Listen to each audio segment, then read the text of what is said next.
Meus amados, muito bom dia na paz do Senhor Jesus Cristo. Estamos aqui chegando para mais uma escola bíblica dominical online e desta feita para iniciarmos um novo trimestre, né? Estaremos estudando o segundo trimestre deste ano de 2020. Estivemos ausentes aí das lives desde domingo e vou poupar agora de manhã. O Rafael estará aqui novamente, mas à noite, ou com tosse ou sem tosse, estarei aqui em nome de Jesus, né? Estamos saindo aí de uma gripe que tivemos, e agora, por último, a tosse tem nos incomodado demais. Mas à noite estaremos aqui no culto, adorando o nome do Senhor. Eu só vou aqui fazer a leitura da lição e estaremos estudando. Em seguida, o evangelista Rafael estará assumindo para ministrar esta aula, hoje sozinho, né? Até porque eu avisei ele ontem, que eu pensava que poderia estar aqui, mas não será possível estar falando com vocês, né? Então, esse trimestre, nós teremos como lição a igreja eleita. A igreja eleita. Se você ainda não pegou a sua revista, você poderá fazer isso durante a semana. Nós estamos aqui todos os dias, de 8 às 11 da manhã, tem alguém aí, o templo está aberto.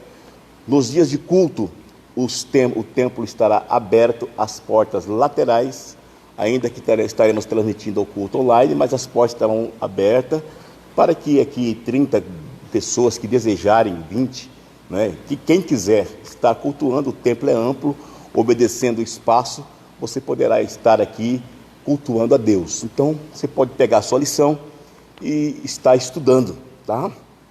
Então, será igreja eleita, redimida pelo sangue de Cristo e selada com o Espírito Santo da promessa. Esse será o tema do trimestre que estaremos estudando. Hoje será uma lição introdutória, que a base desta lição é a carta de Paulo escrita aos Efésios.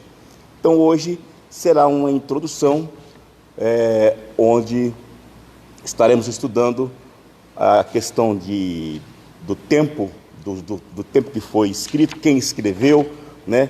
Para quem foi escrita essa epístola, a finalidade, enfim, isso será estudado a partir de hoje, nessa lição tão importante da escola dominical. E hoje, então, será carta aos Efésios, saudação aos destinatários. Então, isto é o que será estudado hoje, carta aos Efésios, saudação aos destinatários, será o assunto de hoje. Nosso texto áureo diz: a vós, graça e paz da parte de Deus, nosso Pai, e do nosso Senhor Jesus Cristo. Efésios 1 e 2. E a verdade prática, ela diz: a epístola aos Efésios revela o propósito eterno de Deus para a igreja de Cristo. Então nós estaremos estudando aqui nesse trimestre sobre a eleição da igreja. Estaremos estudando uma coisa muito interessante sobre a iluminação, sobre a predestinação, no sentido bíblico e não no sentido fatalista, não é? Isso que nós estaremos estudando durante esse trimestre será, com certeza, de grande importância para cada um de nós.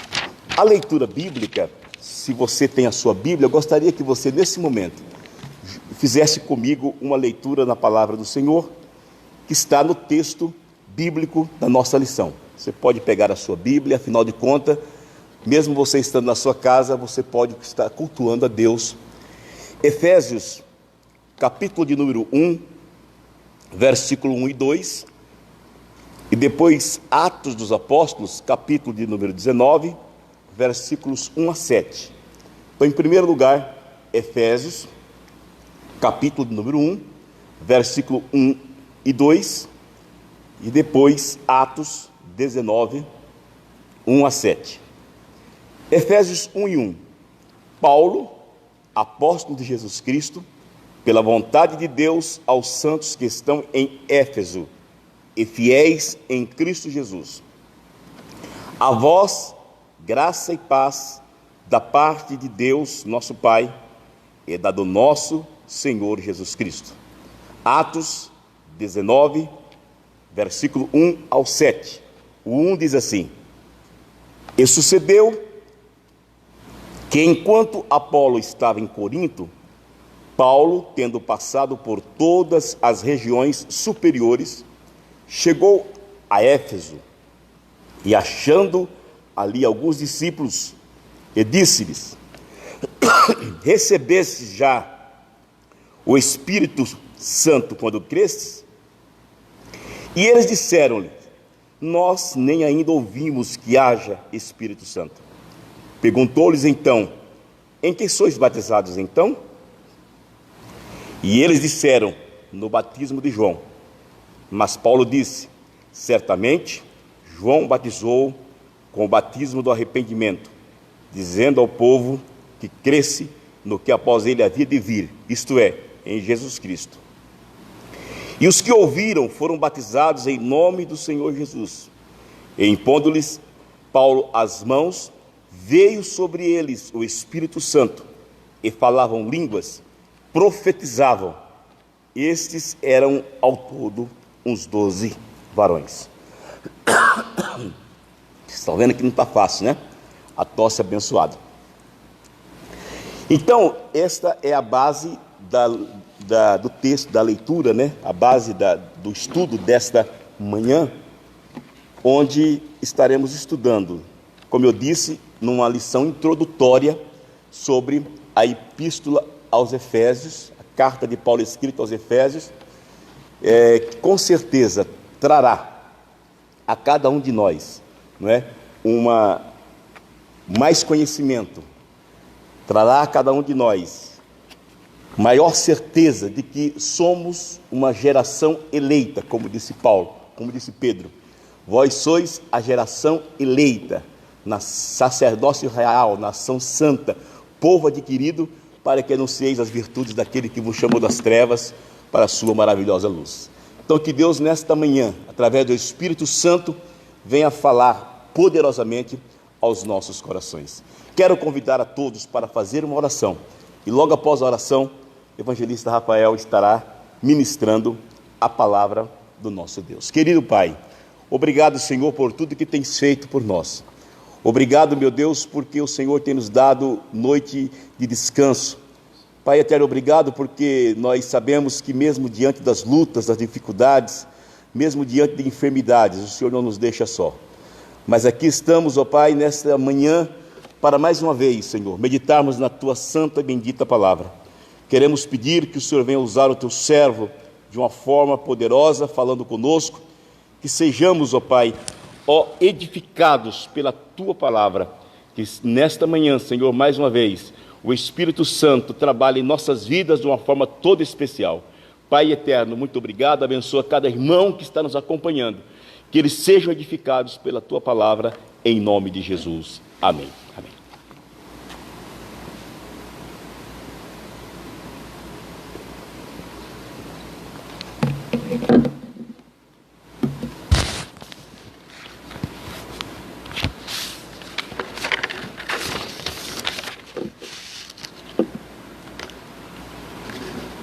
A graça e a paz de nosso Senhor e Salvador Jesus Cristo aos irmãos.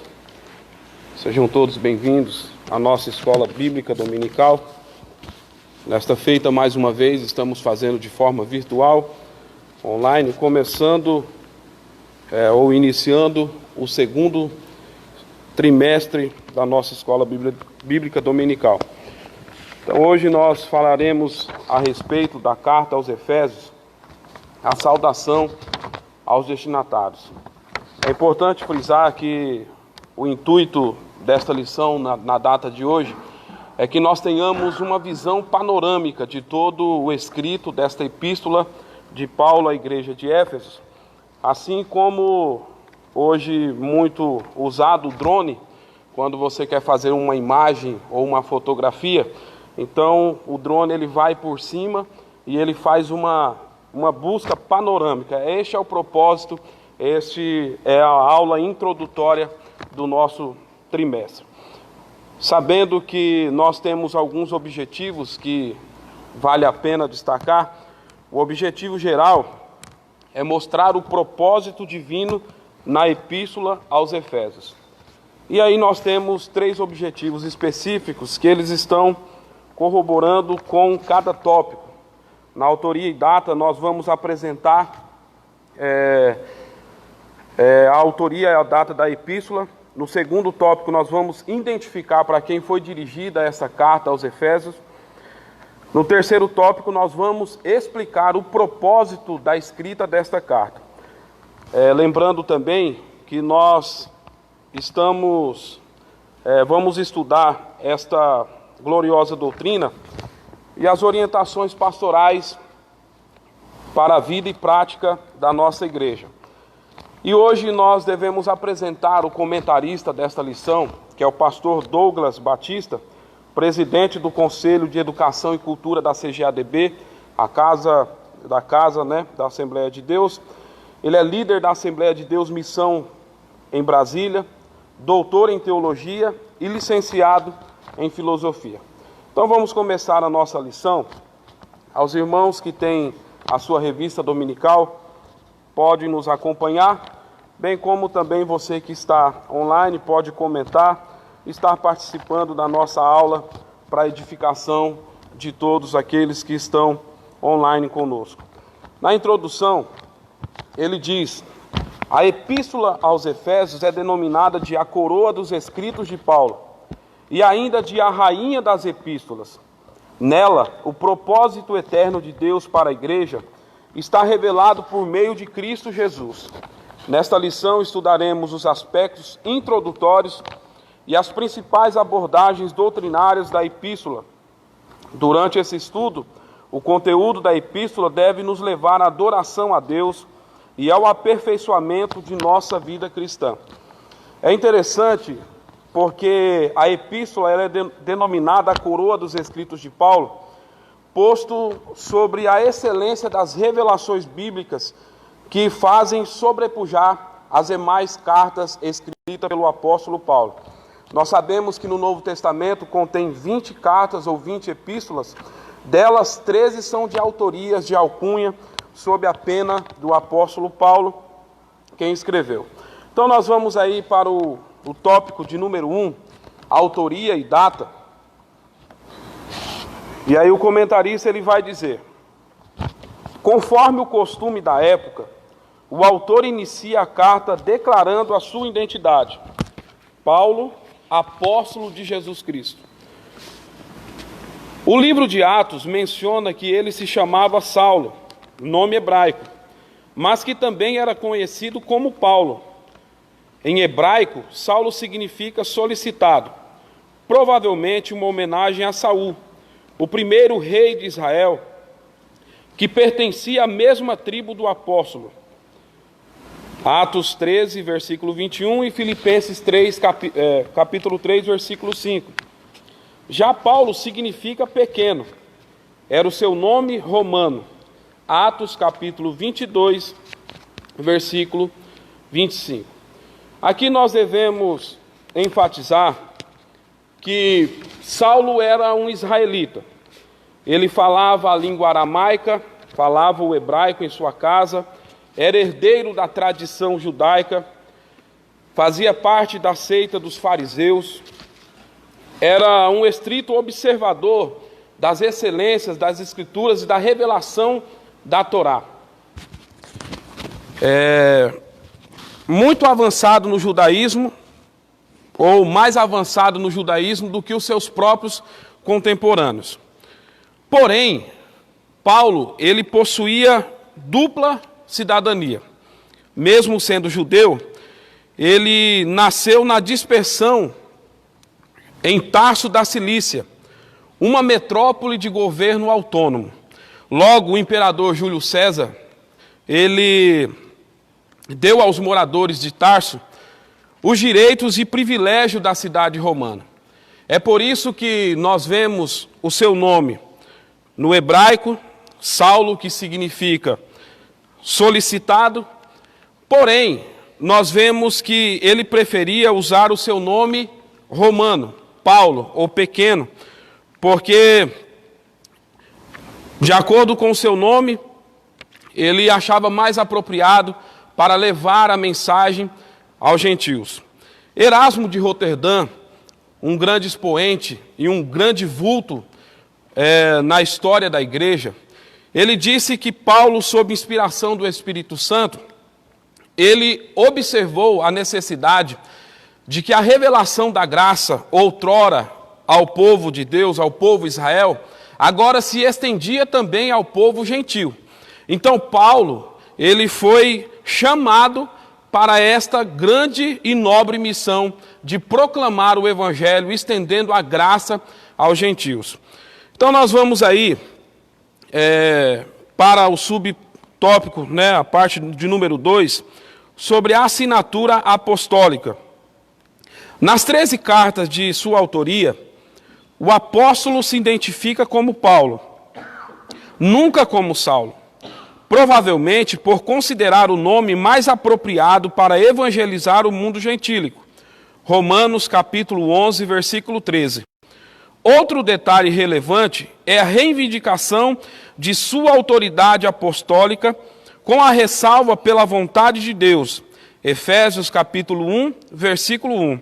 Isto é, não escolhido por homens. Gálatas capítulo 1 e versículo 1.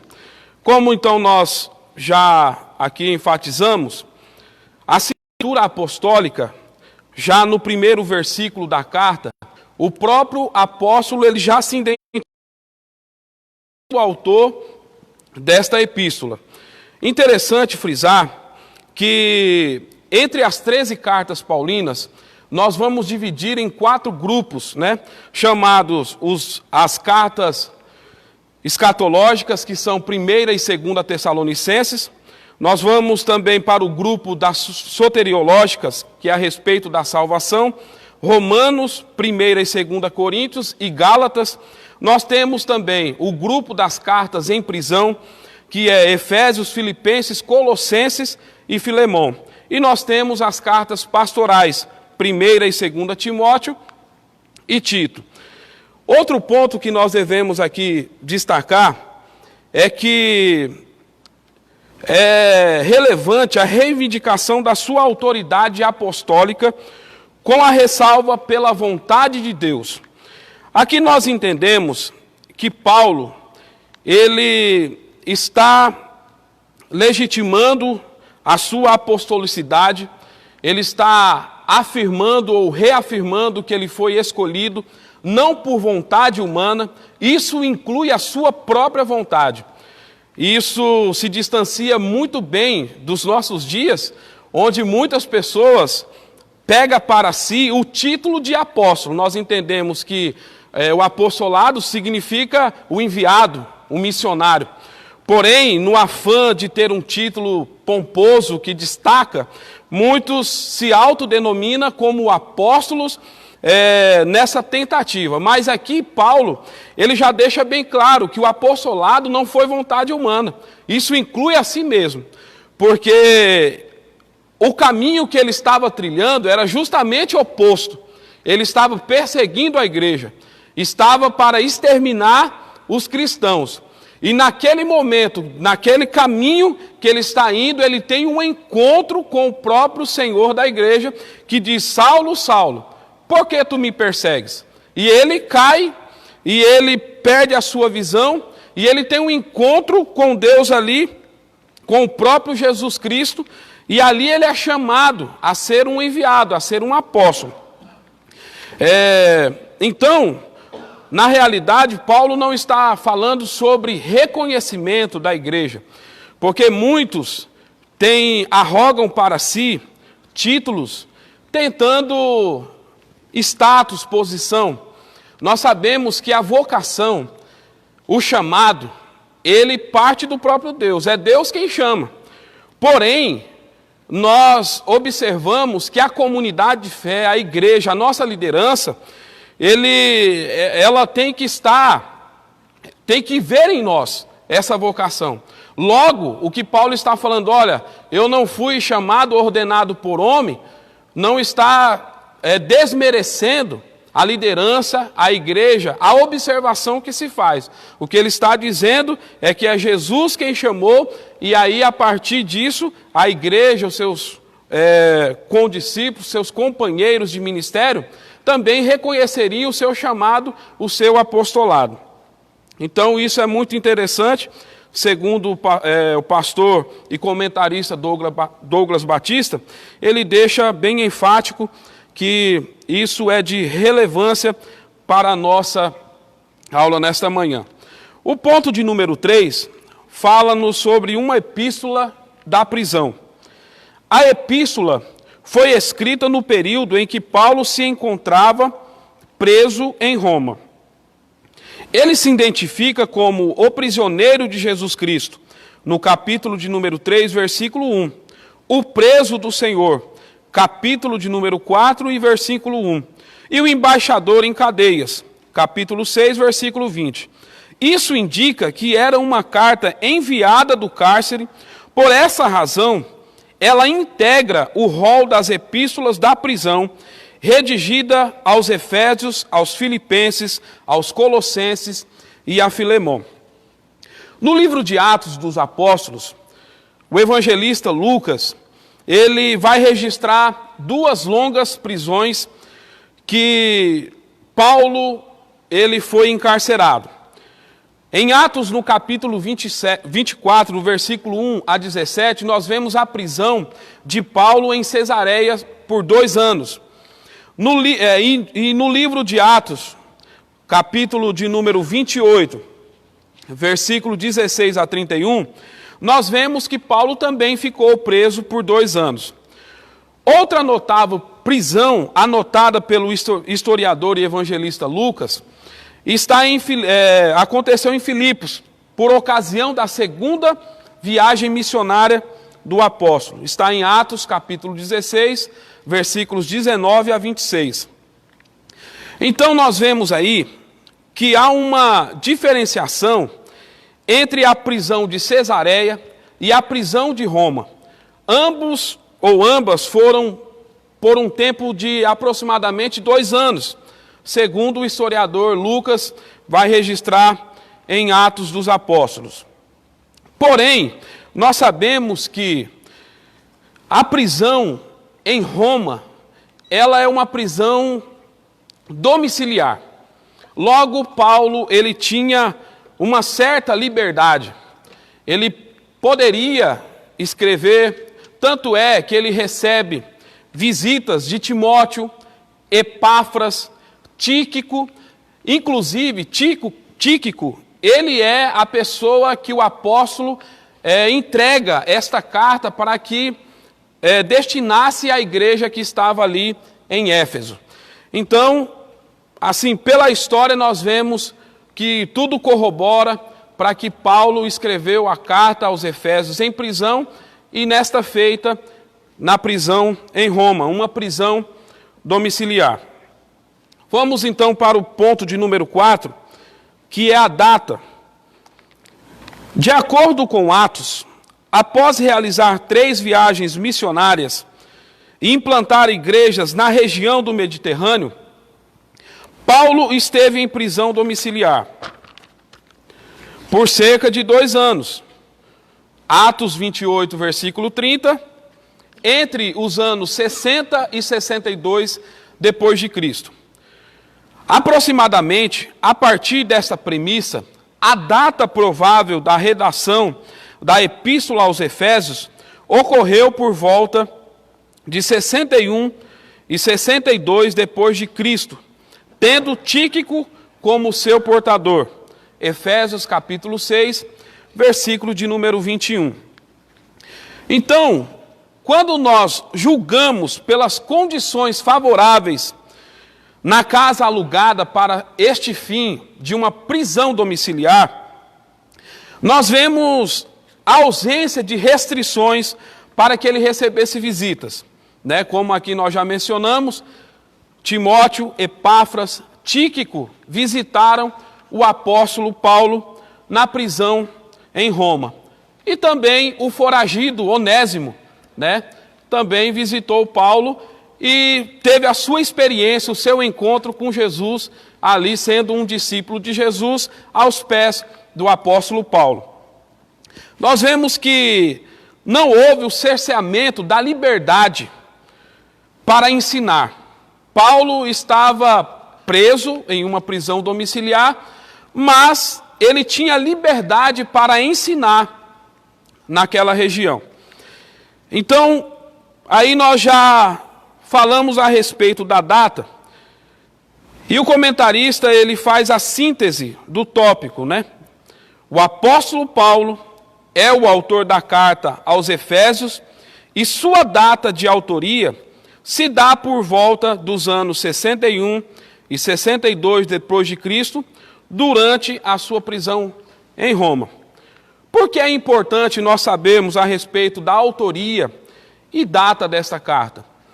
Porque surge um clérigo britânico colocando em xeque a autoria da carta aos Efésios pelo apóstolo Paulo. Entretanto, nós vemos Clemente de Alexandria, Irineu, nós vemos Policarpo, que são considerados pais da igreja, aqueles que tiveram contatos bem próximo ao período da fundação da igreja primeva, da igreja primitiva, eles atestando e ratificando a autoria da carta ao apóstolo Paulo. Então é por isso que nós devemos enfatizar a autoria e data, e segundo o nosso raciocínio, segundo a nossa tradição bíblica pentecostal, nós devemos então estar enfatizando estes pontos. Outra questão que é interessante, que nós temos um esboço da Epístola aos Efésios, e ela se divide em duas partes. Na primeira parte é o que chama-se de doxologia, o estudo da glorificação. Doxo, do grego glória, e logia, estudo. Então nós vemos Paulo tratando a respeito da glória de Jesus. Tanto é que nós vamos começar na sua saudação, capítulo de número 1, versículos de 1 e 2, quando ele se dirige à igreja e aos santos que ali estão reunidos. Na última aula passada nós falamos a respeito da santificação posicional, e aqui é o que Paulo está elencando, está enfatizando, aos santos que estão reunidos na igreja em Éfeso. Outro ponto, ele fala sobre a preeminência de Cristo Jesus na redenção, a oração apostólica pelo esclarecimento espiritual dos crentes, os resultados da redenção em Cristo, a oração apostólica pelo esclarecimento espiritual dos crentes. Aqui nós estamos então na doxologia, né? Na segunda parte nós vamos entrar nas instruções práticas para a igreja e para os crentes, a partir do capítulo 4 até o último capítulo de número 6. Então aqui nós temos implementando o propósito de Deus, reproduzindo a vida em Cristo nos crentes, aplicando a autoridade de Cristo aos relacionamentos do lar, estar capacitado e equipado para a batalha espiritual, e aí nós temos a conclusão, certo? Então que fique bem esclarecido. Outro ponto que vale a pena nós ressaltarmos aqui, nós estamos em uma escola bíblica dominical, então nós estamos para aprender. Consequentemente, ao longo desta aula, ou no decorrer, nós vamos falar alguns termos técnicos, teológicos, que é necessário estar expressando aqui aos irmãos que não sabem, vão aprender hoje. Aos irmãos que já sabem, vamos relembrar toda a estrutura teológica a que nós pertencemos. Então vamos para o tópico de número 2, que é a respeito dos destinatários desta carta. A cidade de Éfeso. A cidade de Éfeso, ela é fundada por volta de 1050 a.C. Tornou-se um centro político, comercial e religioso da Ásia Menor, atual país da Turquia. Era uma cidade litorânea, cujo porto desaguava no mar Egeu. Sua rua principal era pavimentada em mármore, com colunas trabalhadas em ambos os lados. Era considerada uma metrópole, com cerca de 500 mil habitantes. Tinha o maior anfiteatro do mundo, com capacidade para 25 mil espectadores. Próximo dali, ficava o estádio com a pista de corridas e a arena, onde corriam as lutas entre animais selvagens, como também entre homens e animais. É interessante que um comentarista bíblico, Roger Stronstadt, ele que fala a respeito deste teatro com capacidade para 25 mil espectadores.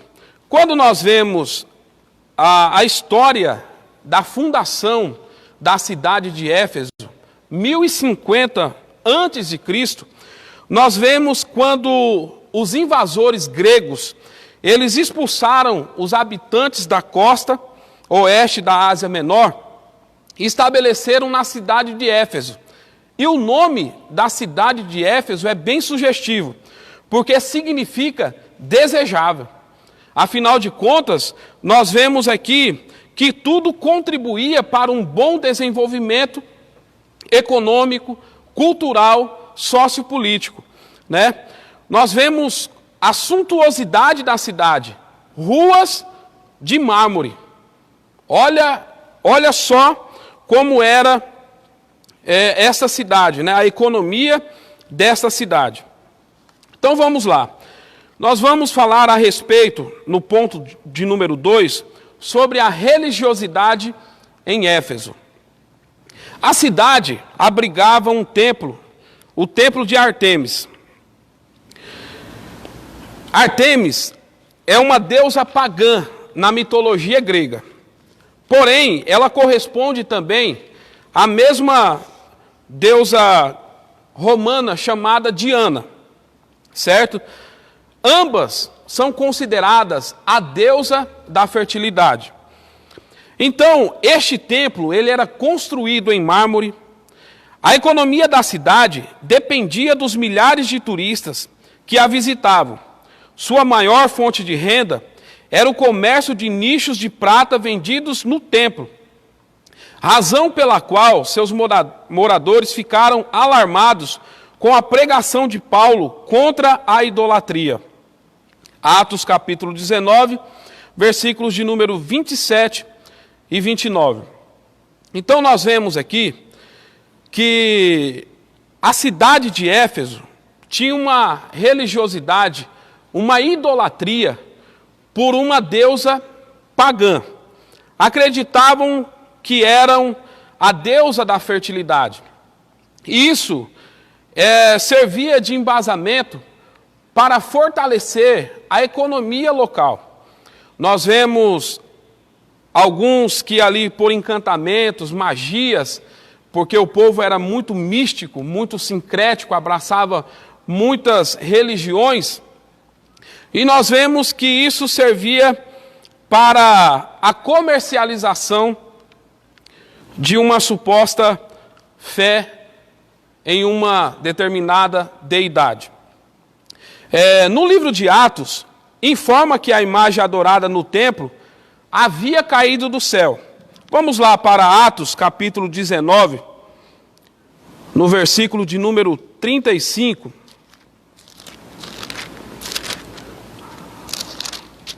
Atos, capítulo 19, versículo 35.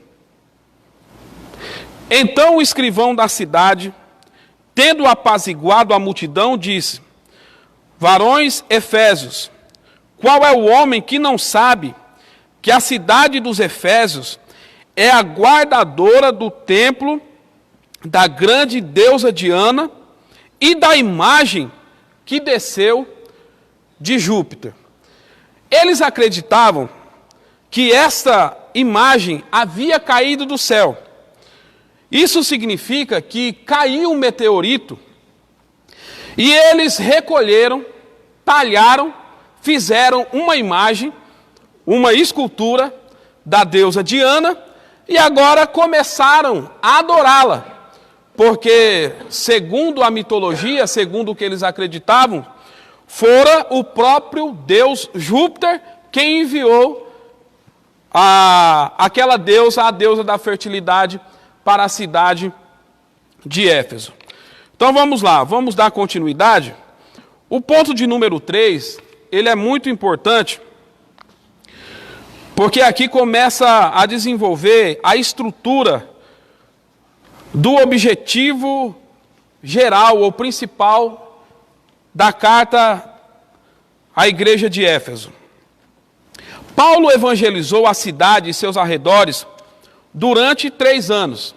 E aí nós vemos em Atos, no capítulo de número 20 e versículo 31. Antes de Paulo, óbvio, estar preso em Roma, ele, na sua 3ª viagem missionária, ele chega nesta região, ele proclama o evangelho, ele evangeliza os arredores desta região, encontra 12 discípulos ali, e ali ele funda a igreja de Éfeso, né? Ele funda a igreja de Éfeso, e é interessante que durante este período de 3 anos que Paulo esteve em Éfeso, ele aluga um salão, e ali ele começa a ministrar teologia. É uma classe teológica, propriamente dito. Então é por isso que esta igreja, esta carta, ela é considerada como a coroa dos escritos de Paulo. Porque Paulo está direcionando os seus escritos a uma igreja que ele mesmo fundou, que ele discipulou e que ele foi professor teológico. Logo aqui nós temos revelações significativas a respeito da graça, a respeito da justificação, a respeito do favor imerecido de Deus e da salvação que nós alcançamos não por obra, mas por graça, a justificação pela fé. Então é por isso que aqui é um tratado teológico de Paulo à igreja de Éfeso, porque eles estavam conscientes, porque outrora já haviam sido discipulados pelo próprio apóstolo Paulo. Então, quando ele chega em Éfeso, ele encontra 12 discípulos, os quais batizou nas águas e conduziu a receber o batismo no Espírito Santo. Aqui é interessante, porque quando Paulo chega, ele pergunta a respeito do batismo no Espírito Santo. As pessoas que estão ali dizem, olha, mas nós nem ouvimos falar a respeito do Espírito Santo. Então Paulo lhe faz uma indagação, mas vocês já são batizados? Qual foi o batismo de vocês? E eles vão afirmar, olha, nós fomos batizados no batismo de João, que era um batismo de arrependimento. Então Paulo agora, ele vai e batiza aqueles discípulos, e aí a expressão foi batizado em nome de Jesus. Algumas tradições, eles afirmam que na Didaquê, nos primórdios, se batizavam apenas no nome de Jesus. Diferentemente daquilo que nós acreditamos e a nossa declaração de fé, ela nos aponta, de acordo com a Escritura, o nosso batismo ele é feito em nome da Trindade, em nome do Pai, em nome do Filho e em nome do Espírito Santo. Então a expressão Paulo batizou os discípulos em nome de Jesus significa que Paulo ele obedeceu às ordenanças do próprio Jesus, batizando em nome do Pai, do Filho e do Espírito Santo. Quando Paulo batiza os discípulos, agora ele impõe as mãos para que eles recebessem o batismo no Espírito Santo. É interessante que aqui nós temos que falar a respeito, nós que professamos a fé pentecostal, nós acreditamos que o batismo com Espírito Santo, ele está necessariamente ligado à salvação. Então nós fomos batizados com o Espírito Santo, quando o Espírito Santo nos tocou, nos deu condição ao chamamento da graça, e aí nós aceitamos a Jesus mediante a fé, mas tudo por obra exclusiva do Espírito Santo. Este é o batismo no Espírito Santo. Isso é o que nós chamamos e vemos na Bíblia quando diz a respeito do selo do Espírito Santo. Porque o selo significa propriedade. Logo, quando nós somos batizados pelo Espírito Santo, nós, então, agora somos propriedade de Deus, né? Agora, o que Paulo está dizendo aqui não era um batismo referente à soteriologia, ou seja, salvação, ou uma bênção advinda da primeira, né, subsequente. E aí nós vemos a questão do batismo no Espírito Santo. E quem batiza no Espírito Santo é o próprio Senhor Jesus, né? Jesus nos batiza no Espírito Santo. Interessante que quando Paulo impõe as mãos, os discípulos receberam o batismo, né, foram batizados no Espírito Santo, e a evidência disso é aquilo que para nós acreditamos que é o falar em línguas estranhas. Dois termos técnicos que vale a pena destacar é glossolalia e xenolalia. Alguns cessacionistas, aqueles que não acreditam na contemporaneidade dos dons, dizem que os dons cessaram, ficaram restritos ao período apostólico, ao período bíblico. Eles não acreditam que o batismo no Espírito Santo é evidenciado no falar em línguas estranhas. Assim como alguns escritores, a exemplo de John Stott, ele vai falar nesse sentido. Porém, nós divergimos neste pensamento, porque quando nós observamos pela Bíblia Sagrada, o que acontece ali não foi apenas a xenolalia, ou seja, língua estrangeira, uma língua conhecida, um idioma conhecido, para que nós possamos entender. O que ocorreu ali não foi simplesmente um brasileiro, trazendo para o nosso contexto, falar no japonês, no inglês, no espanhol, sem nunca ter aprendido em uma escola de idiomas. Não foi isso que aconteceu. Ou não somente isso aconteceu. Nós acreditamos ali que houve a xenolalia, mas principalmente houve a glossolalia, que é uma língua estranha. Uma língua não humana, não conhecida pelos homens, mas uma língua que é dada por Deus.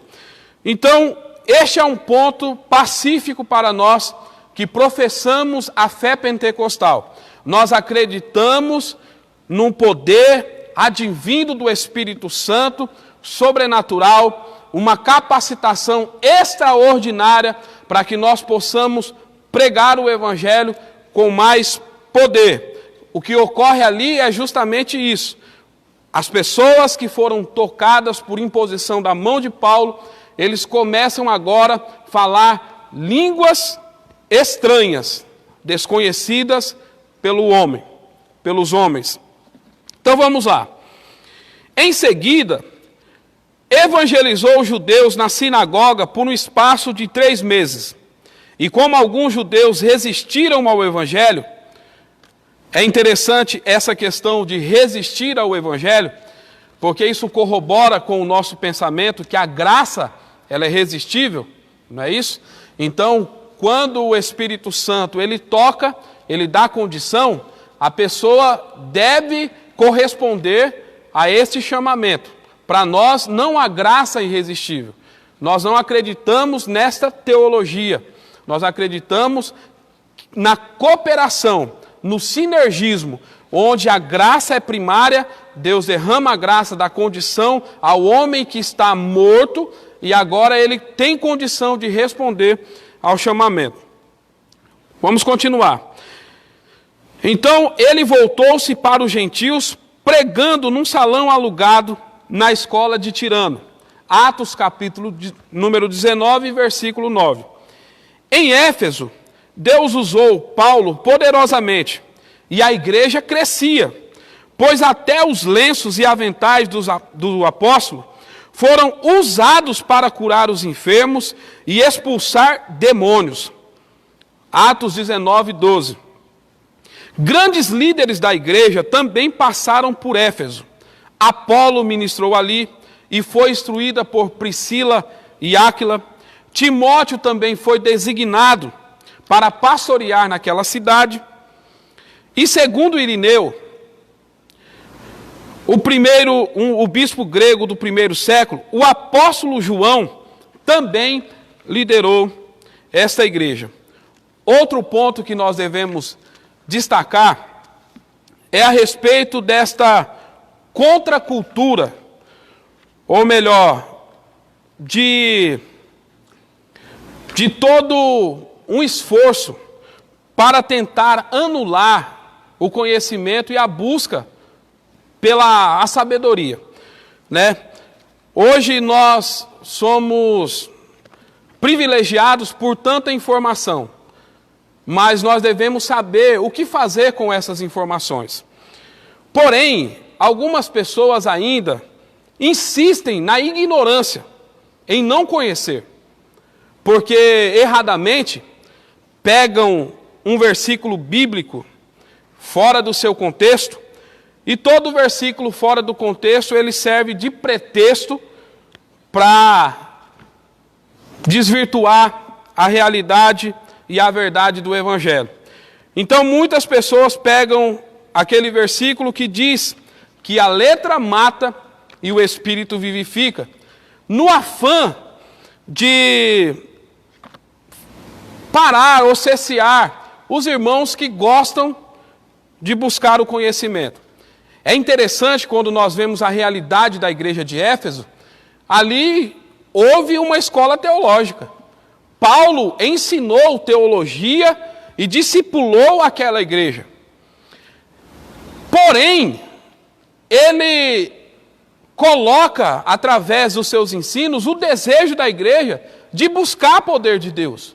Tanto é que ele impõe as mãos e a respeito do batismo no Espírito Santo, e nós vemos grandes milagres operados ali pelo apóstolo.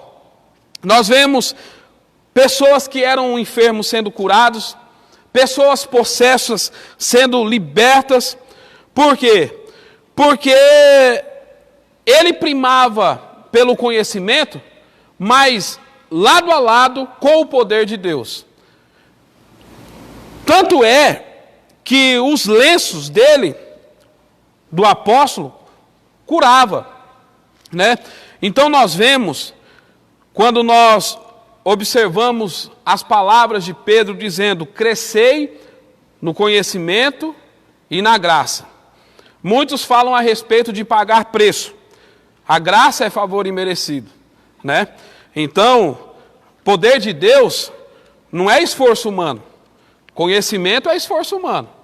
É dedicação, é estudo, é renúncia para buscar aprender. E é isso que nós estamos fazendo aqui, de forma online, os irmãos que estão aqui conosco, né? Estamos aprendendo de forma mútua a palavra de Deus, sabendo que, com certeza, nós devemos ter fogo. Assim como Wesley dizia, um sermão que não tiver fogo, ele é descartado. Então, tem que ter um sermão coerente, uma exposição sadia, mas tem que ter poder de Deus, né? Tem que ter unção. Então vamos lá. O ponto de número 4 vai falar sobre a saudação epistolar. A saudação é a mais breve dentre todos os escritos de Paulo. Ela se dirige aos santos e fiéis em Cristo Jesus. Capítulo de número 1 e versículo 1. Isto é, aqueles que foram separados e consagrados para serem a propriedade exclusiva de Deus. 1 Pedro 2, 9. Paulo os cumprimenta com as palavras graça e paz. Uma expressão que lembra o favor gratuito e imerecido de Deus. Quanto aos destinatários, a maioria dos intérpretes considera que a epístola era uma carta circular destinada aos cristãos de maioria gentílica das muitas igrejas da Ásia, provenientes de Éfeso, a metrópole mais importante daquela região. Então aqui nós vemos a respeito da saudação epistolar, onde Paulo se dirige aos santos, ou seja, aqueles que foram separados por Jesus como propriedade exclusiva de Deus. E um fator importante é que o comentarista, o pastor Douglas Batista, ele vai dizer que a maioria dos intérpretes considera essa epístola como uma carta circular. E isso é fato. Isso é fato. Ela foi destinada, no seu cabeçalho, o seu endereçamento está para a igreja de Éfeso, porém, não ficaria apenas na igreja de Éfeso. Certamente ela seria contribuída, ou compartilhada com as igrejas ali da região da Ásia Menor. Isso é fato, nós vemos até mesmo na carta do apóstolo João, as cartas às igrejas da Ásia, ali, as 7 igrejas. Isso é fato para a maioria dos intérpretes e historiadores da palavra de Deus. Ao analisar essa saudação, o Dr. Russell Shedd, ele corrobora com a assertiva acima, afirmando que a palavra santo não significa uma pessoa que não peca, mas aquele que foi separado por Deus e para Deus. Então, na última lição, nós falamos a respeito disso.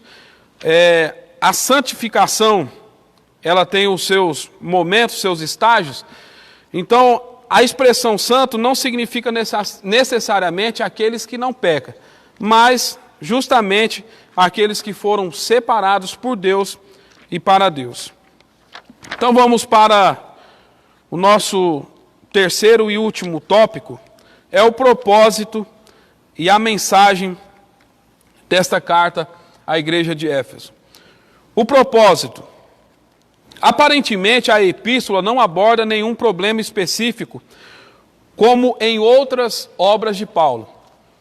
Quando nós lemos esta epístola, e num relance, nós aparentemente não notamos que Paulo está abordando alguns problemas específicos, Mas, nos capítulos iniciais da carta, nós percebemos algumas ênfases que sinalizam a solução de certas questões. Por exemplo, havia novos convertidos que vinham do mundo helênico e praticavam religiões de mistérios e magia, mas que agora se reuniam com os santos de Éfeso. Não por acaso, o apóstolo Paulo mostra àqueles crentes que Cristo está no controle do universo inteiro. Então nós vemos que muitas pessoas, muitos novos convertidos, eles vinham com seus ensinos do mundo helênico, de um mundo das filosofias gregas, dos ensinos a respeito dos mitos, dos filósofos. E aí eles traziam essas bagagens e de certa forma, com muito misticismo, com muitas religiões de mistérios. Então, Paulo, ao escrever a carta aos Éfesos, aos Efésios, ele tem que tratar a respeito desses novos convertidos que estão chegando na igreja, trazendo consigo uma bagagem cultural que não está em conformidade com os ensinos de Jesus. Também é possível perceber outro tipo de ênfase do apóstolo. O passado daqueles cristãos era marcado pela imoralidade e bebedeiras. Mas uma vez salvo pela graça, eles deveriam adotar um novo estilo de vida em Cristo. Então, Paulo ele vai tratar com os crentes que outrora tiveram uma vida marcada por imoralidades, bebedeiras, com toda a cosmovisão, com toda a sua bagagem sociocultural daquela cidade. Nós devemos aqui enfatizar a respeito do templo de Ártemis, onde se faziam prostituição cultural. O culto era marcado por sexo de forma explícita à luz do dia. Muitos vinham para este culto, onde haviam prostitutas que ali usavam o seu corpo para angariar fundos para a manutenção do próprio templo. Não somente as peças feitas de pratas era uma comercialização ali, como também estes cultos. E muitos desses novos convertidos, eles vinham dessas práticas que outrora eles também praticavam no templo de Ártemis. Então, Paulo agora, ele vai falar a respeito da salvação pela graça. Ele vai dizer que agora os novos convertidos precisam de um novo estilo de vida. Como nós sabemos, nós não somos salvos por obras, mas pela graça. Porém, as obras revelam que nós somos salvos. Então, nós não fazemos obras para a salvação, mas nós fazemos obras de salvo, obras da salvação. Se outrora praticávamos questões imorais, bebedeiras, glutonarias, pornografia, prostituição, hoje nós somos salvos pela graça. E salvo pela graça exige renúncio, exige santificação, exige que nós venhamos abandonar esses velhos costumes, essas velhas práticas, né? Sabendo também que é interessante nós falarmos a respeito, de certa forma panorâmica, como aqui nós já falamos, a respeito da eleição, onde muitos se confundem com predestinação, e não a predestinação bíblica, né? Muitos olham a predestinação fatalística. No acróstico Tulipe, pelos irmãos reformados, eles acreditam que a eleição é incondicional, não depende em nada do homem. Diferentemente de nós, que somos bíblico-pentecostais, mas no respeito da soteriologia, a respeito da doutrina da salvação, nós somos armínios wesleyanos.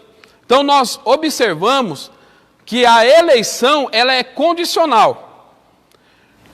Nós somos eleitos pela graça preveniente, né? Deus previu que nós aceitaríamos esta graça. E a eleição condicional diz respeito àqueles que permaneceram até o fim. Aquele que perseverar até o fim, este será salvo. É isso que as Escrituras nos diz. Então, a eleição é condicional no que tange nós estarmos e continuarmos em Cristo.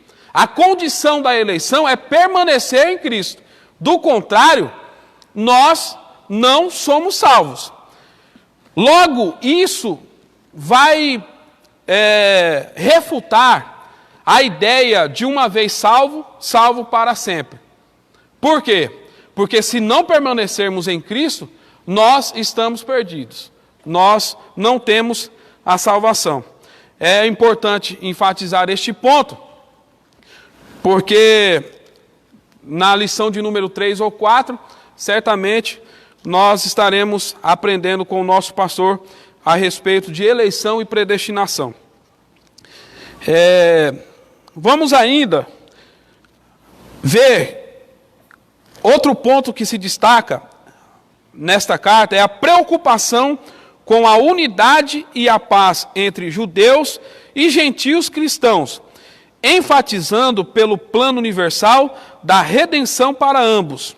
Capítulo 2, versículos de número 11 a 18.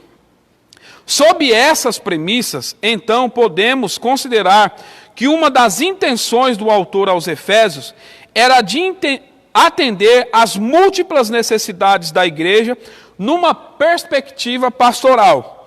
Por isso, a carta é apontada por estudiosos como o tratado teológico sobre a igreja, o corpo de Cristo. Outro ponto que nós devemos fazer um adendo é a respeito da igreja como o corpo de Cristo. Diferentemente de como ensina os dogmas romanos, dizendo que aquele que não está na igreja está perdido, porque a igreja ela é corpo de Cristo, então é necessário estar na igreja. Na última aula nós falamos que a pena máxima na igreja romana é a excomunhão. É dizer que a pessoa está excomungada. Significa dizer que a pessoa está perdida, numa teologia dogmática romana.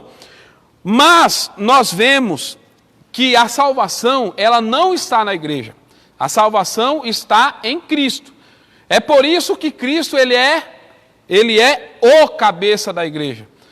E o cabeça é ele quem rege, é ele quem determina, né? O corpo segue aquilo que a cabeça determina, né? Então nós vemos que a carta é apontada por estudiosos como tratado teológico sobre a igreja, que é o corpo de Cristo. Então vamos lá. O ponto de número 2 fala a respeito da mensagem. A mensagem de Efésios gira em torno de duas temáticas: Jesus Cristo, o cabeça, a igreja, o corpo. Assim, podemos classificar os desdobramentos desses assuntos nos seguintes eixos temáticos. Primeiro, a consumação do plano eterno de Deus na pessoa de Jesus Cristo.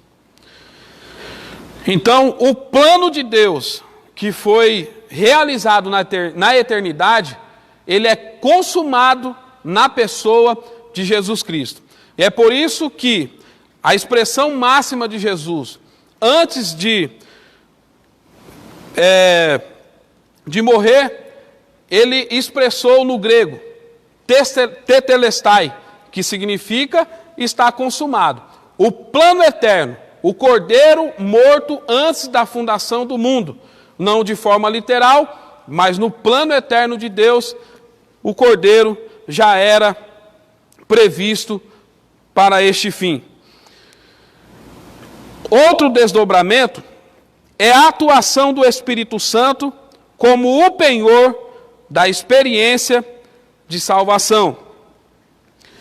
E aqui, em um tema, numa matéria a respeito da paracletologia, nós vemos quando Jesus, nos seus últimos ensinos aos discípulos, ele disse: olha, eu estou indo, mas não vou deixar vocês órfãos, sozinhos, eu vou enviar o Paracleto, o outro, o advogado, o amigo que estará convosco até a consumação do século. Então, este é o penhor que a igreja ela tem da experiência da salvação. O Espírito Santo está com a igreja para que naquele dia do estrungir da trombeta ele possa nos conduzir até a pessoa de Jesus Cristo. Terceiro ponto, a reconciliação dos povos por intermédio da cruz de Cristo. Na cruz de Cristo nós temos um povo, o povo de Deus. Ponto de número 4, a revelação do mistério da vontade de Deus por obra do Espírito Santo. O ponto de número 5, um novo estilo de vida baseado na unidade, na comunhão com o Espírito, na frutificação, na adoração e na intercessão no Espírito. Os novos relacionamentos conjugais e a luta contra o diabo. Portanto, a epístola contém uma combinação de doutrina, fé e prática da vida cristã. Ou seja, de tudo quanto Deus fez e do que se espere que a igreja faça. A síntese deste tópico. A abordagem da carta gira em torno de duas temáticas: Jesus Cristo, a cabeça, a igreja, o seu corpo. Então vamos lá, meus irmãos, vamos caminhar para a conclusão. E a conclusão está assim: a epístola revela um elaborado resumo da salvação e suas implicações para a vida cristã. Seu conteúdo recorda o favor imerecido que recebemos gratuitamente da parte de Deus. Suas exortações nos impelem a viver em santidade e alicerçados em Cristo, a cabeça da igreja. Capítulo 1, versículo 22. A batalhar contra as forças das trevas. Então nós vemos aí que a epístola aos Efésios, ela é um elaborado resumo acerca da doutrina da salvação. Na doutrina da salvação, ela tem as suas implicações e as suas responsabilidades, ou melhor, as nossas responsabilidades. Como crentes em Cristo Jesus, como propriedade de Deus, já não é mais o nosso desejo que prevalece, já não é mais a nossa vontade. É por isso que Jesus ensina os discípulos orando: "Ser feita a tua vontade, assim na terra como no céu." Quando nós oramos desta forma, o que nós estamos fazendo é reconhecendo a soberania de Deus, reconhecendo que Ele é dono, que nós somos apenas servos, que nós somos o seu povo escolhido. Portanto, nós que somos salvos na pessoa de Cristo Jesus, nós devemos continuar em Cristo, porque não seremos salvos. Em Cristo já somos salvos. Aí que vem a expressão teológica: já e ainda não. Já vivemos o reino, ainda não na sua plenitude, porque ainda nós sofremos as contingências, ainda nós choramos, ainda nós estamos fadados, muitas vezes a sermos tentados e cairmos, né? Mas que Deus nos livre. Mas na plenitude nós seremos como Cristo é. É isso que nós temos visto à luz da palavra de Deus, e na última escola bíblica dominical nós estivemos estudando. Porque no último estágio da santificação, nós seremos santos de forma plena. Portanto, nós que professamos a fé pentecostal, nós que somos corpo de Cristo, nós somos seu rebanho, Ele é o cabeça. Então nós devemos saber que nós temos responsabilidades de viver um novo estilo de vida, de que aquilo que outrora fazíamos, que não agradava a Deus, aos seus preceitos, nós devemos abandonar, vivendo um processo de santificação, sabendo que todo favor é imerecido. Assim como Paulo diz no capítulo 2, no versículo 8, nós somos salvos pela graça. Não depende de nós a salvação, única e exclusivamente de Deus, no que tange a respeito da graça. Porém, a partir da graça, Ele espera de nós que nós venhamos caminhar os seus passos. Por que nós devemos falar isso? Porque nós, muitas vezes, somos mal compreendidos por pessoas ou teólogos desonestos, que falam a respeito dos dons terem cessados, que dizem que nós somos pelagianos ou semi-pelagianos, que foram considerados hereges pela igreja, porque acreditavam, ou Pelágio, ele ensinava que o homem é salvo por seu mérito, por suas obras. Nós não acreditamos assim. Nós acreditamos que a salvação é dom de Deus, Ele nos garante essa salvação. Então o conteúdo da carta aos Efésios, ele vem para que nós possamos recordar, rememorar o favor imerecido que nós recebemos gratuitamente da parte de Deus. Mas vale ressaltar que a salvação, ela é de graça, mas ela foi paga um alto preço por Jesus. Então, logo, nós devemos viver na integralidade da nossa fé. Um teólogo contemporâneo do século XX, Dietrich Bonhoeffer, ele falava a respeito da graça barata. Pessoas que acreditam que são salvos, que receberam a graça e vivem de forma dissoluta, vivem como se de fato não experimentou uma nova conversão, um novo estilo de vida, né? Desfazem da graça de Deus porque continuam vivendo na prática do pecado. Nesta manhã, com esta lição, nós vemos que nós somos chamados para que nós possamos viver um novo estilo de vida. Que Deus abençoe os amados irmãos que tiveram paciência conosco nesta manhã. Deus continue abençoando a igreja. Deus continue abençoando todos os companheiros, todas as congregações do campo de Fátima do Sul. Em nome de Jesus. Amém.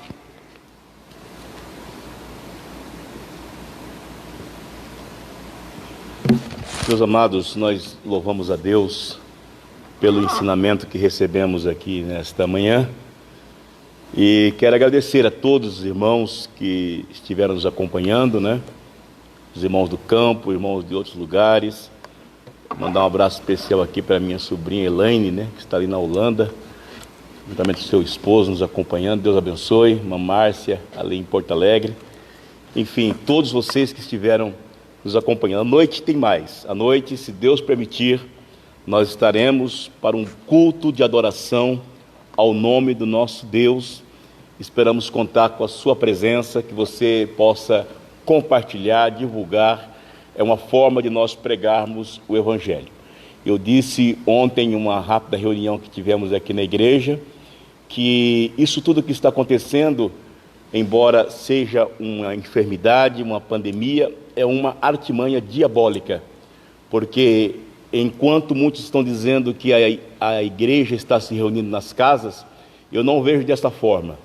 Pode ser que até alguém se reúna nas suas casas com seus familiares, mas eu vejo que muitas pessoas estão deixando de ser alcançadas pelo verdadeiro Evangelho, porque os templos estão fechados, eles não podem entrar para ouvir a palavra de Deus, alguns não dispõem de tempo até de